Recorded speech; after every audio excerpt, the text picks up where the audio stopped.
Elden Ring Nightreign has been out for a couple weeks now. I've been having a lot of fun playing it. It's a different take on the Souls games that we're used to.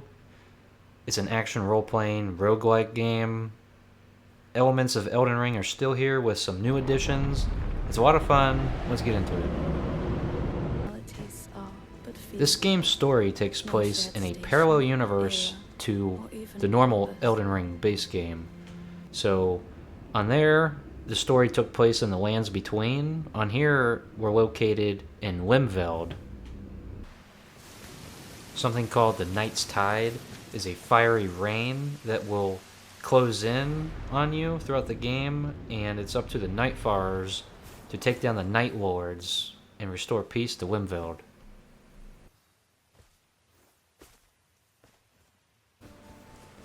Just like Elden Ring, Nightreign has a round table hold.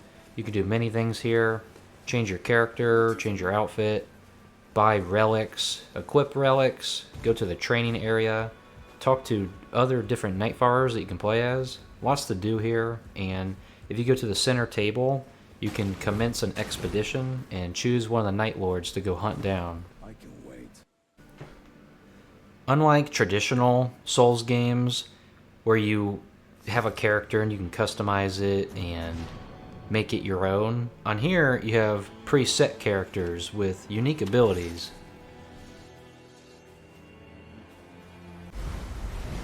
On here you get to play as Nightfarers. Basically, for example, we have Wilder. He's like the standard Souls character with like good attack, good stamina. He's not like a magic type user. You have stuff like Recluse, which is good and proficient in magic. You have Iron Eye, he's good with bow and arrows, archery. Raider, he's very bulky and powerful. Duchess, which is quick. A lot of different unique characters. There's 8 Nightfarers. Each of them have their own abilities.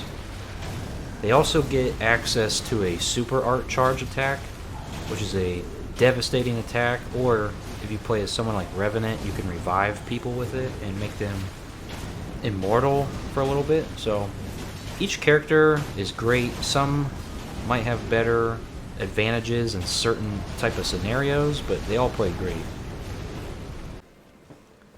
There's 2 unlockable Nightfarers, Duchess and Revenant, so you'll actually only have 6 to start with, but once you unlock them, you'll have 8 total. To get Duchess, I believe you have to get to the first Night Lord, and it doesn't matter if you beat it or not, just get there and you'll get a pocket watch item. There also might be like another way to retrieve it. Anyways, give it to her. That's how you unlock her. To unlock Revenant, you'll find her in the round table hold. If you go to the jar shop, you can buy an item and give it to her, and you'll be teleported to her arena. Once you beat her and her minions, then you unlock her as well. So that's interesting and a cool way to get more. My favorite character on here, or Nightfarer, is Wilder. He's very good standard traditional Souls character. He has a grappling hook or a claw shot. You can pull enemies towards you and it will do damage to them. You can use it on a boss and it'll pull you towards the boss. So if a boss is like running or moving around a lot, you can pull yourself towards them to catch up easy. His super art attack, Ultimate, it does a devastating fire blast, and you can equip a relic that makes fire like linger in the area afterwards too to do additional damage. Awesome attack, I will say. If you don't time it right and the boss moves, you can completely miss. Overall, he's a great character. Each character has their own unique ultimate attacks as well. Another cool thing about Wilder is he can cheat death a single time. So, if you're fighting an enemy, or even a boss, and your health bar gets low, and they hit you with enough to deplete your health bar, you'll actually automatically dodge the attack. So that can come in clutch and help out a lot, especially if you're in a tight situation. But if a boss does like a multi-phase attack and you automatically dodge but then you get hit after, you will die or get downed. So either way, it's really cool that you can get that ability. In this game, you'll run around Limveld. There's many different points of interest. So you'll see like camps, you'll see a castle, many different dungeons to explore, smithing mines, even Everjails you can open up with stone keys. So there's so many different places you could go. Obviously, when you spawn in, you want to go to like the nearest one, take out the enemies, and then there's also many different churches on the map, usually 3 to 4, and that's where you'll get a charge flask upgrade. That lets you to add another charge to your flask. So you'll start off with 3, and you can get up to like 6 or 7 if you go to all of them. This game's a roguelike, so it has lots of random elements to it, so it's all like every run is different. So they won't always be in the same spots. They'll always be randomized. So sometimes you might get lucky and there'll be 2 churches right next to each other. Sometimes they'll be all over the map. So it's all luck, random, which I'm fine with it. Unlike Elden Ring, on here you can climb walls and take no fall damage. So I believe they did that so you get around a lot quicker, especially with the limited time you have in each expedition, each day cycle. Nevertheless, it's awesome that you can climb walls, and you'll get like 2 little wall jumps and then you'll fall, so you can't like just keep on spamming it to get to high places. But it's awesome that you also take no fall damage, so you can fall from the highest jump and you'll be just fine. There's lots of points of interest on the map. You can open your map at any time, see where you and your other teammates are at. And if you've already been to a place and taken it down, you'll see a site of grace circle on the location, so you'll know you've already been there if you get confused. But you can open your map at any time, and each point of interest, usually there's like a main boss. You can just avoid like their minions and just take down like the main boss of that encampment. Once you do that, you'll get to pick a reward. These rewards are always random. Some bosses on the map will always be in certain spots, but for the most part, it's just like random. So you'll go to an encampment, take it on the main boss, and then you'll get to pick a reward. So sometimes it could be like physical attack buffed up by 9%, something like that, or you'll get a new weapon. Lots of different rewards, which I said they're random because it's a roguelike. Sometimes you'll get better stuff than others, but as you move along the map, you'll get more weapons, more upgrades, stamina upgrades. You get to choose. You can even drop it and trade with someone on your team if it would benefit them better. Maybe they'll get something that will benefit you better. I will say this game does not have voice chat, which that would really come in handy to communicate better with people, but it's not like the biggest deal. If you're playing with friends, you could probably do a party and then just like talk in a party, but in-game voice chat just isn't a thing.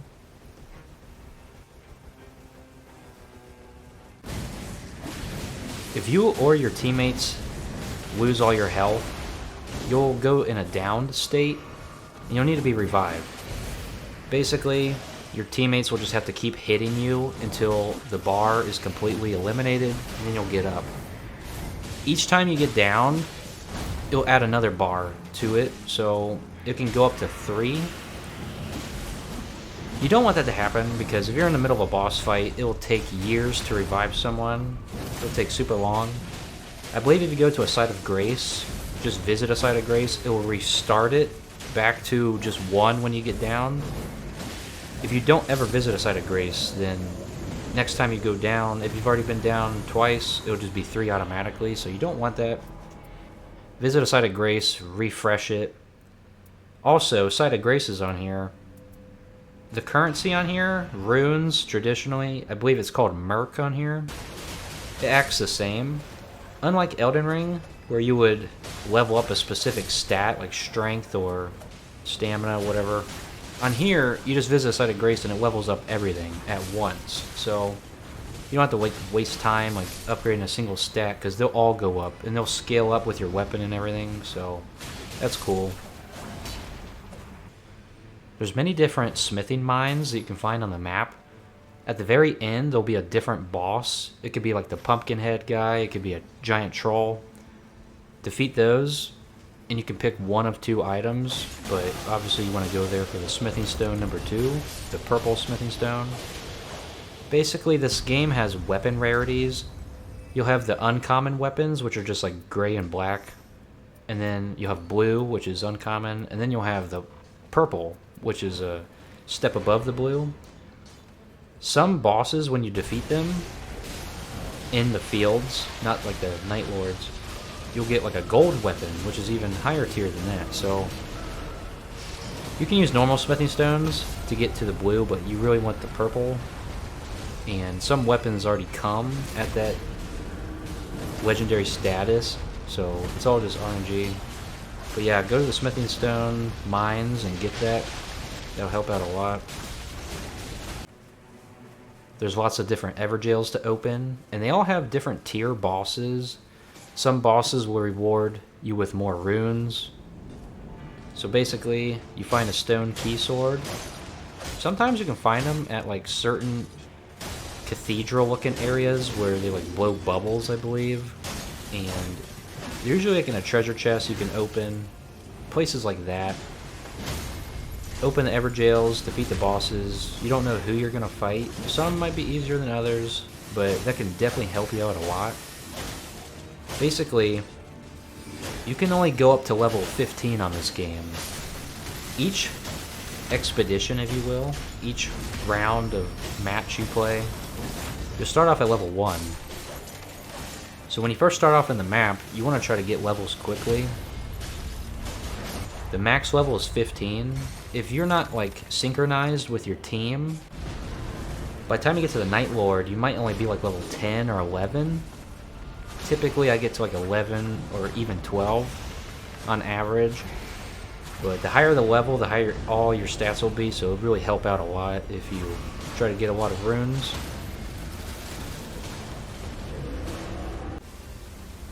This game has a 3-day cycle, so each expedition or match you choose, you'll drop into the map and you play for about 10 minutes and a circle will start closing in. So like the blue flame rain will start closing in. You have to be within that circle. You don't want to be outside of it when the rain starts because you'll take damage and eventually go down. Another 10 minutes-ish, the circle will get even smaller, and then there'll be a glowing tree you have to go to, and that's where you'll fight that night's boss. The next day will roll, if you're successful, and then the same thing. 10 minutes you play, circle will get smaller, 10 more minutes it'll get even smaller, and then you go to the glowing tree. Once you beat the Night 2 boss, then you go straight to the Night Lord. You get to ready up and go to the merchant, go to the site of grace, level up, buy items, and then you take on that Night Lord. So you get 2 days to explore the map, and then the third day you fight the Night Lord. The bosses you fight on each night are different. It's a roguelike, so each playthrough is different. Lots of acts of randomness and random elements. So you don't know who you're going to get. Some bosses you'll get are easier than others, but always be prepared, always be ready. That's why you want to make the most out of your time while exploring the map. Once you finish a point of interest, you want to make sure you already have the next one in mind. So you just like go here, go there, go here, go there. You just want to make sure you're ready just to optimize how many runes you can get, how many good weapons you can have, just so you're successful when you fight the Night Lord. Otherwise, you could have a hard time. The Night Lords on here are all different and fun. There's 8 total. You get to pick which one you want to fight by, at the round table hold, you can choose it on the expedition screen. Each one is different movesets, lots of fun, some are harder than others. Augur, the blue flying slug monster, his attacks aren't too bad, but when he induces sleep, it can just like, if you interrupt his attack at the right moment, you can stop it, but most people probably wouldn't know that on the first couple tries. That can be kind of tricky, but overall he's not too bad. The sheep, Libra, he is a chaotic boss with tons of madness, and you don't want to get too close because then you'll get blasted with it. And our team actually got instant killed one time. So lots of different bosses, and just like traditional Souls games, some are easier than others, some are harder than others, but they're all so much fun, and if you lose, you just want to get right back into it and fight them again. I just love it. I love Souls games in general, so I'm used to this type of stuff. If someone isn't a Souls player, you know, fan, they might get like irritated, but that's what it's all about. It's all about learning patterns, getting better. If you play solo, bosses might be slightly easier. It's just like in Elden Ring, if you summon for a boss, the more people you have or whatever, the boss will have more health. So if you're playing solo, you might have an easier time.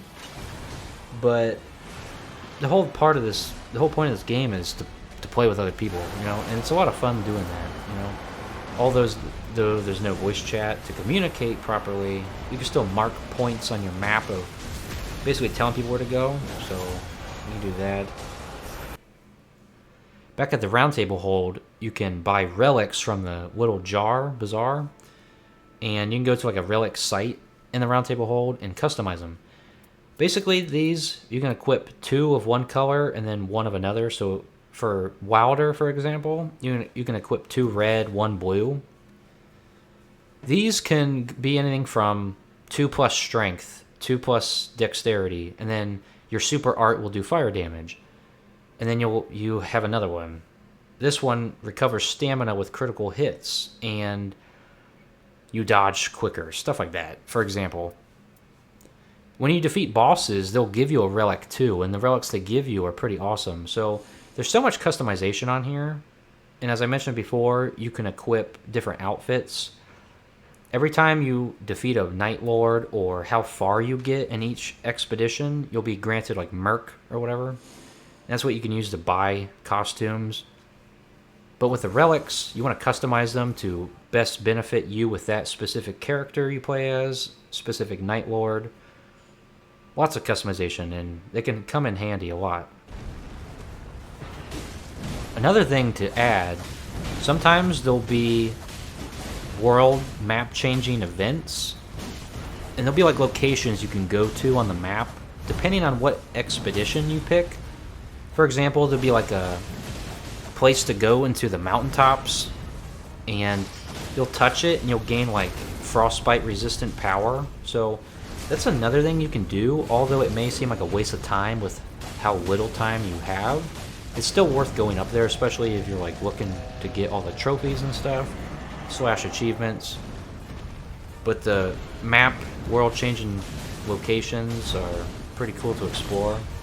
Not mandatory, but fun to go to nevertheless. The music in this game is absolutely incredible. I love it. If you like any Souls games, music, you love this game.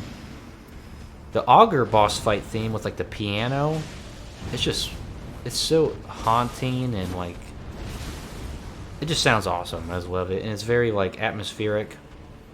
The Libra fight, awesome music. It's very intense and like chaotic.